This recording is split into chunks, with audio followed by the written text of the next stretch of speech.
The next question is 48 120ರ ಮಾಸ ಎಷ್ಟೆಂದರೆ ಅಂದ್ರೆ 48 ಮತ್ತು 120ರ ಮಾಸ ಕೇಳ್ತಾ ಇದ್ದಾರೆ. ನಿಮಗೆ ಸಾಕಷ್ಟು ವಿಧಾನಗಳು ಗೊತ್ತಿವೆ ಮಾಸ ಕಂಡುಹಿಡಿಯುವ ವಿಧಾನಗಳು. ಯಾವುದೇ ವಿಧಾನದಿಂದ ಮಾಸವನ್ನ ಕಂಡುಹಿಡಿಯಿರಿ.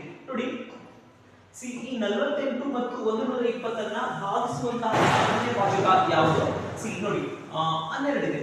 12 4 48 12 10. ಓಕೆ ಮತ್ತೆ ನೋಡಿ 4 ಮತ್ತು 10ನ್ನ ಭಾಗಿಸುವಂತಹ ಸಾಮಾನ್ಯ ಭಾಜಕ ಯಾವುದು? ಎಲ್ಲ ಸಮಸಂಖ್ಯೆಗಳು ಎರಡರಿಂದ ಭಾಗವಾಗುತ್ತವೆ.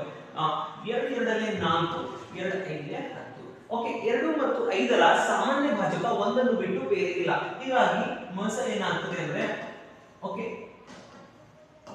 12 ಗುಣಿಲೆ 2 24. 24